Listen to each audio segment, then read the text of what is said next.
À Vers-Saint-Denis, en Seine-et-Marne, Stéphanie prépare le dîner de ce soir. Au menu, salade de thon et de maïs en conserve. Maloé et Noé, ses enfants, sont ravis. C'est vite à préparer, puis quand on a faim, c'est pratique. Si nous sommes nombreux à consommer ces boîtes en métal et ces bocaux, nous avons tous des idées reçues. Rajoutons des additifs et le jus. Que contient-il? Des exhausteurs de goût, du sel, du sucre. Ouais, des conservateurs quoi. Les bocaux sont-ils meilleurs que les conserves? Si je devais en acheter, j'achèterais un bocal. Les bocaux, ça garde quand même des bons nutriments, contrairement aux conserves. Alors, pour y voir plus clair, direction Nantes. Mac Lesguy est attendu au CTCPA, un centre technique dédié à l'étude des conserves. Christophe, bonjour. Bonjour Mac. J'aimerais que vous m'expliquiez réellement la différence qu'il y a entre la mise en bocal et la mise en conserve. C'est très différent? Alors non, c'est pas très différent. Vous avez une petite différence de processus, mais le mieux c'est qu'on pratique. Mac commence donc par remplir une boîte et un bocal de haricots verts cuits. Ensuite, on va mettre le jus, ce qu'on appelle le jus. Le jus, j'imagine, avec des conservateurs? Absolument pas. Le jus, vous avez ici une casserole d'eau. Oui. Vous avez à côté du sel. C'est du sel. Eh bien, vous mettez le sel dans l'eau. Comme ça. On mélange. Dans les procédés industriels, est-ce qu'on rajoute autre chose au sel et à l'eau? Absolument pas. On n'a jamais mis de conservateur dans les conserves depuis 200 ans. Et oui, Mac, contrairement à ce que l'on pourrait penser, dans les bocaux et les conserves de légumes, il y a de l'eau, du sel et c'est tout. Alors je me mets à ras-bord, vous m'avez dit. À ras-bord, ça peut même déborder, c'est pas Ça grave. peut même déborder. L'idée, c'est qu'il y ait plus le moins d'air possible dans la conserve, Exactement. Une fois le couvercle posé, Maintenant, on va sertir. Vous allez appuyer simultanément sur les deux petites touches là. c'est parti.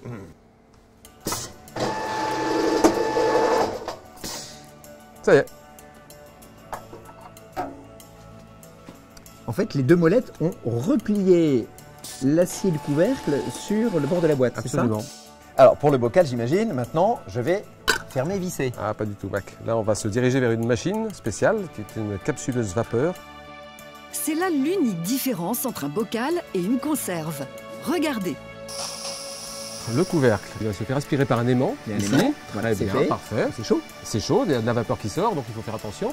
Vous allez poser le bocal ici en dessous, sans vous brûler, et la machine va injecter de la vapeur pour chasser l'air qui est dans le petit espace de tête au-dessus, et va visser la capsule.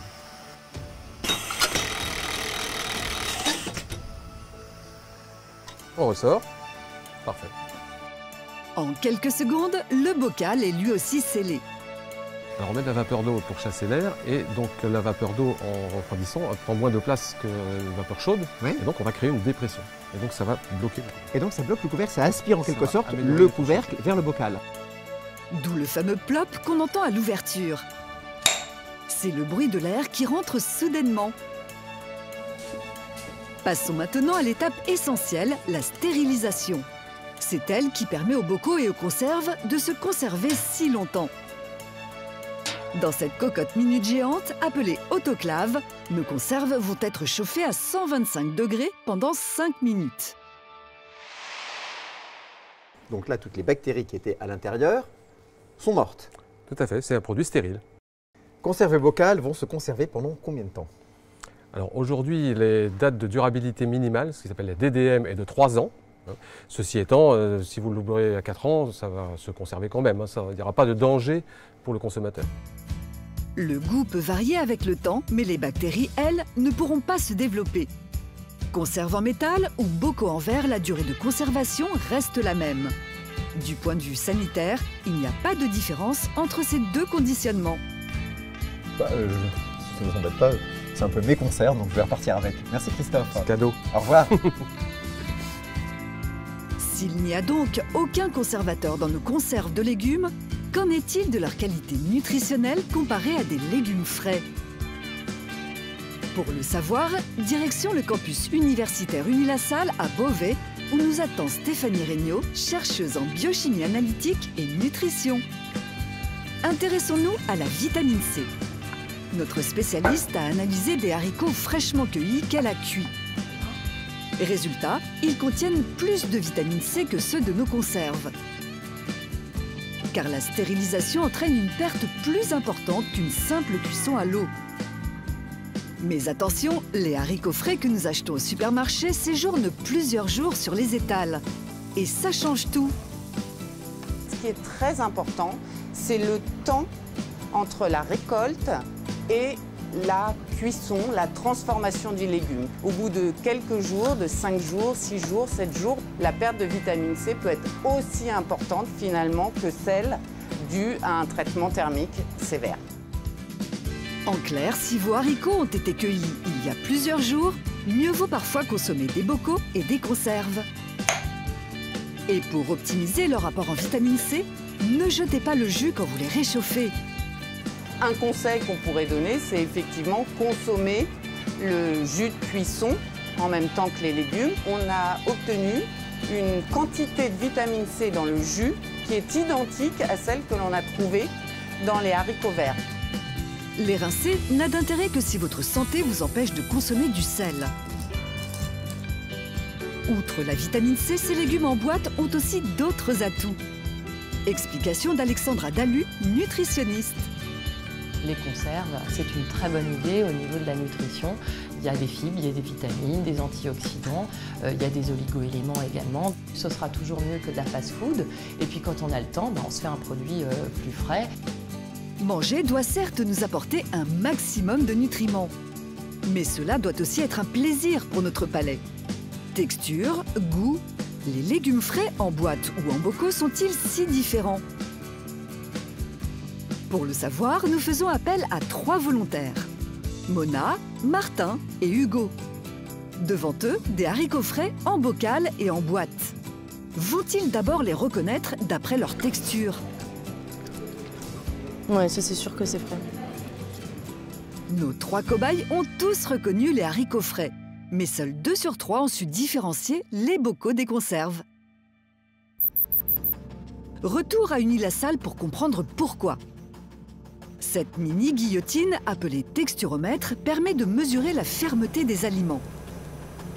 On observe que les haricots verts en conserve ou en bocaux ont une fermeté 2 fois plus faible que les haricots verts cuits à l'eau bouillante. Les haricots verts en conserve ou en bocaux ont subi une stérilisation. Ça entraîne une surcuisson et donc une perte de fermeté des haricots verts. Voilà pourquoi les légumes en bocaux et en conserve seront toujours plus mous que des frais. Et côté goût? Moi j'ai préféré ceux-là en termes de goût et texture. Mes préférés sont les frais. En termes de goût, je trouve que c'est similaire entre ceux-là et ceux-là. Enfin, j'ai vraiment pas senti de différence, si ce n'est la consistance, mais en termes de goût, je trouve que c'est pareil, ouais. Personne n'a le même avis. Comme quoi, il n'y a pas ici de bons et de mauvais haricots verts. Vous savez maintenant que ces légumes, même s'ils ont subi une transformation, restent excellents pour notre équilibre alimentaire. La stérilisation est la clé de leur longévité exceptionnelle. Et elle permet d'en manger toute l'année, même quand ce n'est pas la saison. Mangez des conserves, mangez des bocaux. À Villejuif, en région parisienne, Olivia et Morgane mangeraient bien de ces petits fruits. Sauf qu'il y a un problème. Ils sont tout pourris ces fruits. Non mais pourquoi ils sont pourris? Bah je sais pas, c'est peut-être le sucre qui a moisi un peu à l'intérieur. On dirait qu'il y a des champignons. C'est tout marron. Un peu de blanc. Mais savez-vous les filles qu'il est possible de conserver ces fruits très longtemps? À votre avis, comment? En les cuisant? Peut-être les mettre au frigo. Ou les couvrir pour éviter les bêtes. Tout le monde le sait, les fruits pourrissent plus ou moins vite. Mais si on les transforme en confiture, en pâte de fruits ou en fruits confits, ça change tout. Leur point commun, c'est un ingrédient au pouvoir extraordinaire, le sucre. Pour observer de plus près ce qu'il est capable de faire, nous proposons à Olivia et Morgane une expérience très simple. Mettre dans des bocaux des morceaux de pommes, certains sans sucre et d'autres avec du sucre. Donc maintenant, faut qu'on laisse pourrir pour voir ce que ça donne. Oui. Les mélanges sont laissés à l'air libre et 3 semaines plus tard, regardons ce qu'il s'est passé. Ah, regarde celui-là, on dirait des morceaux de poulet. Regarde, on dirait qu'il y a une toile d'araignée. C'est dégueu. Il y a des poils, des poils gris. Bah c'est pas très appétissant. Les pommes non sucrées sont en effet, comment dire, méconnaissables. Tandis que les pommes recouvertes de sucre n'ont pas trop changé d'aspect. Alors que s'est-il passé? Pour le découvrir, direction Nantes. Les filles apportent leurs échantillons à Catherine Renard, spécialiste de la transformation des aliments à l'INRA. Donc ce que je vais vous proposer, c'est d'aller regarder ce qui a poussé sur vos pommes qui n'ont pas eu de sucre. Notre chercheuse prélève une partie des morceaux de pommes sans sucre pour les observer à l'aide de ce microscope. Donc là, ce qu'on voit, c'est le morceau de pomme sans sucre. Et donc si vous regardez là sur l'écran, on voit bien, là on a le morceau de pomme en fait. Et autour, là, vous voyez les filaments du champignon. Un champignon a donc attaqué les morceaux sans sucre. Mais comment est-il arrivé là? C'est des moisissures qui sont présentes dans l'air ambiant. Vous allez avoir une spore du champignon, de la moisissure, qui tombe sur la pomme et qui trouve un milieu favorable. Donc elle va se multiplier, elle va croître. Et puis au bout d'une dizaine de jours, on commence à avoir une tache que nous, les humains, on peut voir à l'œil. D'autres micro-organismes, des bactéries et des levures, invisibles à l'œil nu, se sont également développés. Et nos mélanges sucrés alors? Pourquoi ont-ils été épargnés par la moisissure? En fait, le sucre empêche les moisissures et d'ailleurs les autres micro-organismes de pousser parce qu'il capte l'eau. Il diminue ce qu'on appelle l'activité de l'eau. Et du coup, pour les bactéries, pour les levures ou pour les moisissures, il n'y a plus d'eau. Elles ne peuvent plus pousser. Pour se développer, les bactéries ont besoin d'un milieu humide, d'une température ambiante et du sucre des fruits dont elles se nourrissent. En effet, dans un fruit nature, il y a beaucoup d'eau et un peu de sucre. Mais à partir du moment où le sucre est majoritaire, il vide les fruits de leur eau. Or, sans eau, les micro-organismes ne peuvent pas se développer. Le fruit conservé dans du sucre devient alors un milieu hostile. Pour augmenter ce processus, il y a une opération indispensable, la cuisson. C'est l'autre point commun entre nos confitures et nos pâtes de fruits. En fait, on les fait cuire de façon à faciliter la pénétration du sucre. Dans ce cadre-là, la cuisson, elle sert essentiellement à éliminer l'eau et à changer la texture. Vous voulez voir ce qu'il se passe exactement quand une bactérie essaie d'attaquer nos confitures? Alors suivons Olivia et Morgane à la Sorbonne, au laboratoire de Véronique Père, chimiste. Elle a préparé une expérience toute simple qui va vous bluffer. Je vais vous proposer une expérience où on va essayer de voir ce qui se passe avec les bactéries.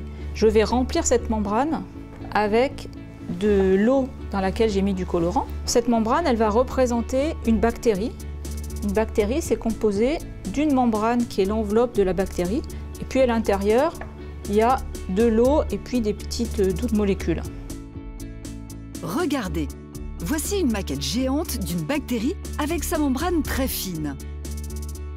En mélangeant de l'eau et du sucre, notre chimiste recrée le milieu dans lequel sont préparées nos confitures. Donc là, maintenant, je vais plonger ma fausse bactérie dans l'eau sucrée et on va voir ce qui se passe, d'accord? 2 heures plus tard... Donc, qu'est-ce que vous remarquez? L'eau est devenue verte. Oui, exactement. L'eau est devenue verte, premier point. Et si on sort la bactérie? La bactérie, elle est devenue plus petite. Exactement. Qu'est-ce qui a pu se passer à ce moment-là? L'eau, elle a traversé la membrane. Oui, c'est ça. L'eau, elle a traversé la membrane. Pourquoi? Parce qu'à l'extérieur, on a mis beaucoup de sucre. Et le sucre, il attire l'eau qui est dans la bactérie. Et en faisant ça, ça déshydrate la bactérie et la bactérie, elle meurt. Donc ce passage de l'eau à travers la membrane attirée par le sucre, c'est ce qu'on appelle le phénomène d'osmose. Mais quelle quantité de sucre faut-il ajouter pour que ça marche? Réponse de notre spécialiste de la transformation des aliments, Catherine Renard. On considère que pour qu'une confiture soit stable, vraiment stable, il faut arriver à 60% de sucre. Ces 60% de sucre, c'est le sucre qu'on va rajouter et c'est le sucre qui est présent dans les fruits. Souvenez-vous, un fruit nature est composé en moyenne de 20% de sucre et 80% d'eau et de fibres. Pour une confiture, ce ratio doit passer à 60% de sucre pour 40% d'eau et de fibres. Du sucre et une cuisson, voilà le secret de la longévité de nos gourmandises préférées. La confiture se conserve de 3 à 5 ans et pour les pâtes de fruits et les fruits confits, de 6 mois à 1 an. Et les fruits au sirop alors, est-ce le même procédé de conservation? C'est des produits qui ne se conservent pas à cause de la teneur en sucre, ils se conservent parce qu'ils sont enfermés hermétiquement dans une boîte et que l'on a exercé un traitement thermique qui a tué tous les micro-organismes présents. Quant au sirop légèrement sucré qu'on ajoute dans la boîte, il permet simplement aux fruits de garder leur texture. Vous l'aurez compris, mélangé aux aliments lors de la cuisson, le sucre capte l'eau de nos fruits et empêche ainsi les micro-organismes de s'y développer. Le sucre n'est pas sans effet sur la santé, mais il vous permet de garder le plaisir des fruits à tout moment de l'année, avec modération bien sûr.